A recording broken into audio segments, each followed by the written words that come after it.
Hey everyone, welcome to my YouTube channel. So कैसे हैं आप सभी लोग। तो अगर आप एसएससी एमटीएस 2026 की प्रिपरेशन स्टार्ट करना चाहते हो लेकिन समझ नहीं आ रहा है कि इंग्लिश कहाँ से पढ़ें, मैथ कैसे करें, जीके का सिलेबस इतना बड़ा है उसे कैसे कवर करें और सिर्फ 3 महीने में कंप्लीट सिलेबस कैसे ख़त्म करें, तो आज की वीडियो आपके लिए बहुत इंपॉर्टेंट होने वाली है। और अगर आप हिंदी मीडियम स्टूडेंट हो, इंग्लिश वीक है, मैथ से डर लगता है या पहली बार एसएससी एमटीएस की तैयारी कर रहे हो, तब भी वीडियो को लास्ट तक देखना, क्योंकि आज मैं आपको जीरो लेवल से लेकर एग्ज़ाम लेवल तक की कंप्लीट रोड मैप देने वाली हूँ, जिससे आप अगले 90 दिन में अपने प्रिपरेशन को स्ट्रॉन्ग बना सकते हो। और वीडियो के बीच में मैं आपको कुछ ऐसी बुक्स के बारे में भी बताऊंगी जो बिगिनर्स के लिए स्पेशली डिज़ाइन की गई है और जिससे आपका सिलेबस बहुत कम समय में भी कवर हो सकता है।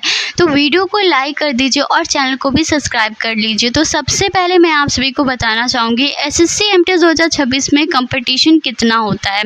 तो दोस्तों, एसएससी एमटीएस एक ऐसी वैकेंसी है जिसमें हर साल लाखों कैंडिडेट फॉर्म भरते हैं, लेकिन सच ये है कि उनमें से बहुत सारे स्टूडेंट बिना स्ट्रैटेजी के प्रिपरेशन करते हैं।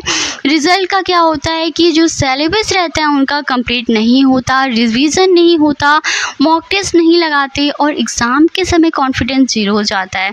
अगर आप सिर्फ डिसिप्लिन प्रिपरेशन कर लो तो आप एवरेज स्टूडेंट होकर भी सिलेक्शन ले सकते हो। तो सबसे पहले आप सभी को क्या करना चाहिए, सबसे पहले एसएससी एमटीएस का सिलेबस और एग्ज़ाम पैटर्न समझो। सब्जेक्ट्स आप सभी के जो होते हैं एसएससी एमटीएस में, उनमें सबसे पहले आता है इंग्लिश, जीके, रीजनिंग, मैथ्स। यही 4 सब्जेक्ट आपको सिलेक्शन दिलाएंगे। अब सवाल आता है कि 3 महीने में सिलेबस कैसे कंप्लीट करें। तो 90 डेज़ का मैं आप सभी को कंप्लीट रोड मैप देने जा रही हूँ। तो फर्स्ट 30 डेज़ फाउंडेशन फेज़ का आप रखिए। इस फेज़ में बेसिक स्ट्रॉन्ग आप सभी को करना है। इंग्लिश में अगर आप सभी को बेसिक स्ट्रॉन्ग करना है तो सबसे पहले आप लोगों को ग्रामर पोर्शन पकड़ना चाहिए, क्योंकि अगर इंग्लिश वीक है तो ग्रामर बेसिक से शुरू करिए। Noun, pronoun, verb, adjective, tenses, voice, narration. और यहाँ पर मैं बिगिनर्स के लिए एक बुक रिकमेंड करूँगी, क्योंकि बहुत सारे मेरे पे कमेंट आते हैं जो भी हिंदी मीडियम के स्टूडेंट्स हैं, इंग्लिश मीडियम के स्टूडेंट्स हैं, कि हमारा जो इंग्लिश है बहुत ज़्यादा वीक है और हमको एकदम स्टार्टिंग से इंग्लिश की प्रिपरेशन करनी है, तो हमको कौन से बुक को फॉलो करना चाहिए। तो आप लोग फॉलो कर सकते हो India shortest and easiest exam card की जनरल इंग्लिश बुक, इंडिया की शॉर्टेस्ट और कंप्लीट बायलिंगुअल बुक जो इंग्लिश ग्रामर को हिंदी में आसान बनाता है। और गाइस, मैंने इस बुक से पढ़ा हुआ है। इस बुक में इंग्लिश ग्रामर को हिंदी भाषा में इतनी सरलता से समझाया हुआ है कि जो 0 लेवल का बच्चा है वो भी खुद पढ़कर समझ सकता है। और इस बुक में केवल इंपॉर्टेंट ट्रिक्स दिए हैं, फालतू ट्रिक्स देकर बच्चे को कंफ्यूज नहीं किया गया है और ना ही किताब को बल्कि बनाया गया है। और इस बुक में नए टॉपिक्स जो एडिक्विटी ने पूछे हैं वो भी इसमें कवर किया गया है।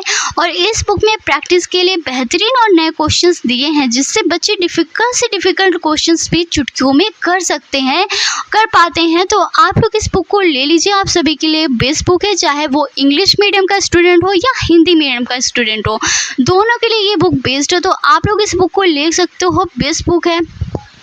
इस बुक की खास बात यह है कि जो इंग्लिश ग्रामर है ना, उसको हिंदी में बहुत ही सिंपल लैंग्वेज में एक्सप्लेन किया गया है। तो हिंदी मीडियम स्टूडेंट को ग्रामर समझने में सबसे ज़्यादा प्रॉब्लम होती है, लेकिन इस बुक में ग्रामर हिंदी में एक्सप्लेन है, इंपॉर्टेंट ट्रिक्स हैं, लेटेस्ट पैटर्न क्वेश्चंस हैं, बिगनर्स के लिए ईजी लैंग्वेज है। तो अगर आप इंग्लिश से डरते हो तो ये बुक आपका कॉन्फिडेंस बिल्ड कर सकता है।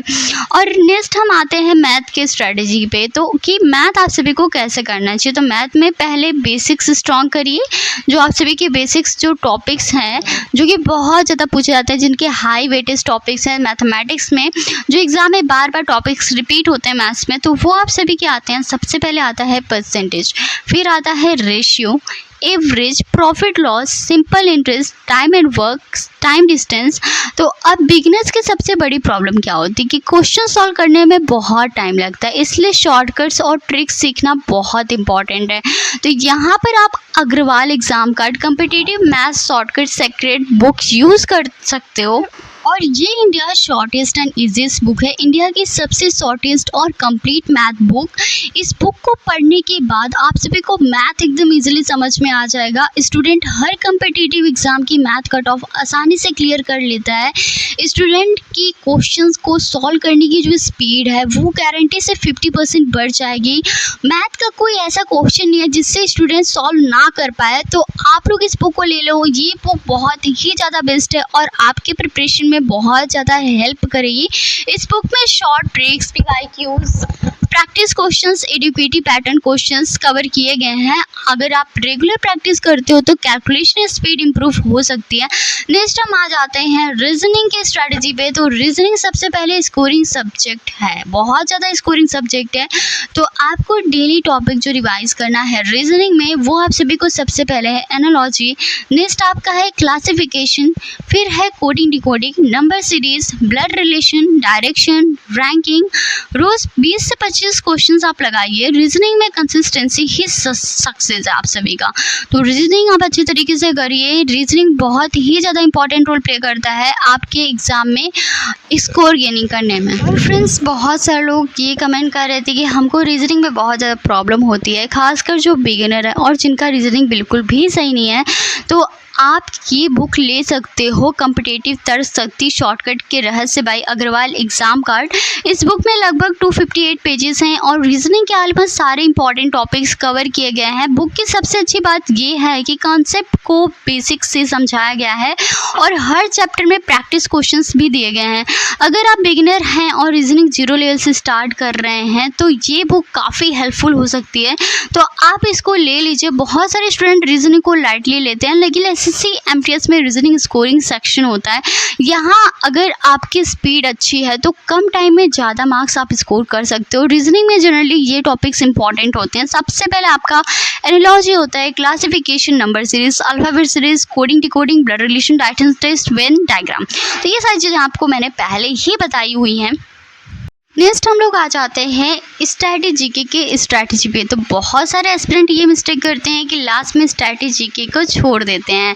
ये बहुत ही बड़ी मिस्टेक होती है क्योंकि स्ट्रैटेजी के बहुत ज़्यादा वाइड होता है, तो स्टूडेंट परेशान हो जाते हैं, उनको बोरिंग सा लगने लगता है और वो स्ट्रैटेजी के नहीं बढ़ते। तो आप लोग स्ट्रैटेजी को अच्छे तरीके से कवर करिए क्योंकि रिसेंट में जो SSC MTS 2025 का एग्ज़ाम हुआ है उसमें स्ट्रैटेजी के से भर के क्वेश्चन पूछे गए हैं। तो अभी मैं स्ट्रैटेजी का रिविजन नहीं कर रही हूँ, तो आप लोग स्ट्रैटेजी का अच्छे तरीके से रिवीजन करिए। अगर आप स्ट्रैटेजी के अच्छे तरीके से रिवाइज कर लेते हो, पढ़ लेते हो, सिलेबस कवर कर लेते हो, तो आप लोग अच्छा खासा स्कोर गेन कर सकते हो एग्जाम में और आप लोग सिलेक्शन ले सकते हो। अब बहुत सारे एस्पिरेंट ये परेशान रहते हैं कि स्ट्रैटेजी के हमको कहाँ से करना चाहिए, स्ट्रैटेजी के हमको कहाँ से स्टार्ट करना चाहिए। तो आप लोग के लिए बेस्ट बुक में बताने जा रही हूँ, India shortest and easiest exam card की स्ट्रैटेजी की बुक, इंडिया की पहली सबसे शॉर्टेस्ट और कंप्लीट स्ट्रैटेजी की बुक जो परीक्षा के हर एक प्रश्न का उत्तर देने में सक्षम है। और मैंने इस बुक से पढ़ा हुआ है और ये बुक का बेस्ट है। महाभारत जैसी बड़ी स्ट्रैटेजी को बच्चा मात्र 300 पन्नों में पूरा ख़त्म कर लेगा और इस बुक में पूरा डेटा जो है वो टेबल्स के रूप में दिया गया है, जिससे बच्चा तेज़ी से सीखेगा और लंबे समय तक याद रखेगा। और अप्रैल 2026 तक ये बुक अपडेटेड है, तो हर फैक्ट और डेटा की वजह से, अपडेटेड फैक्ट और डेटा की वजह से स्टूडेंट की जो आंसर एक्यूरेसी है वो गारंटीड है कि वो बढ़ेगी। और इस बुक में परीक्षा में कोई भी और कैसा भी प्रश्न आ जाए उसका उत्तर इस बुक में ज़रूर मिलेगा। तो एग्ज़ाम में किसी भी टाइप का क्वेश्चन आ जाए उसका आंसर इस बुक में ज़रूर मिलेगा, वो क्वेश्चन ज़रूर बुक में मिलेगा।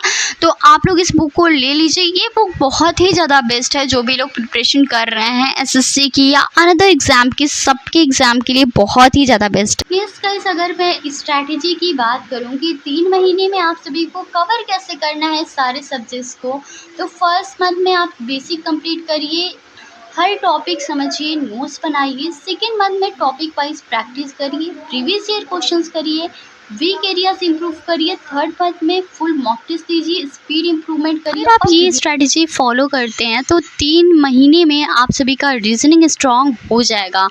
और मैं इस बुक को कैसे यूज़ करती हूँ ये भी बता देती हूँ। तो मैं सबसे पहले चैप्टर की कॉन्सेप्ट पढ़ती हूँ, उसके बाद एग्जाम्पल सॉल्व करती हूँ, फिर चैप्टर्स के प्रैक्टिस क्वेश्चंस लगाती हूँ और लास्ट में जिससे प्रीवियस ईयर क्वेश्चन सॉल्व करती हूँ। इस तरह कॉन्सेप्ट भी क्लियर होता है और एग्ज़ाम लेवल की प्रिपरेशन भी हो जाती है। अब कुछ कॉमन मिस्टेक हैं जो स्टूडेंट करते हैं। तो स्टूडेंट रीजनिंग में ये गलतियाँ करते हैं कि सिर्फ वीडियोस देखते हैं, क्वेश्चंस प्रैक्टिस नहीं करते, प्रीवियस ईयर क्वेश्चंस इग्नोर कर देते हैं, डेली रिवीजन नहीं करते। आपको इन सारी गलतियों को नहीं करना है। और रीजनिंग कोई डिफ़िकल्ट सब्जेक्ट नहीं है, ये सिर्फ प्रैक्टिस का गेम है। जितने ज़्यादा क्वेश्चन सॉल्व करोगे आप, उतनी ही आप सभी की स्पीड बहुत ही ज़्यादा इम्प्रूव होगी। और जो लोग क्वेश्चंस को डिफ़िकल्ट समझते हैं तो वो लोग कुछ नहीं कर पाएंगे। तो रीजनिंग आपको अच्छे तरीके से करना है। और अभी मैं अपना इंग्लिश का रिवीजन कर रही हूँ और सारे सब्जेक्ट का मेरा अभी रिवीजन ही चल रहा है। नेक्स्ट वीडियो बहुत ही ज़्यादा इंपॉर्टेंट टॉपिक पे आने वाली है गाइस, जो कि बहुत सारे लोग कमेंट कर रहे थे कि मुझे इस टॉपिक पे वीडियो चाहिए। तो नेक्स्ट वीडियो बहुत ज़्यादा इंपॉर्टेंट आने वाली है। और जो लोग सिलेबस नहीं का वीडियो नहीं देखे वो लोग जाके आप सभी लोग सिलेबस का वीडियो देख लीजिएगा, क्योंकि मैंने न्यू सिलेबस पे वीडियो बनाया हुआ है एसएससी एमटीएस के। तो आप लोग फटाफट जाइए वो वीडियो देख लीजिएगा। So thanks for watching guys, मिलते हैं नेक्स्ट वीडियो में।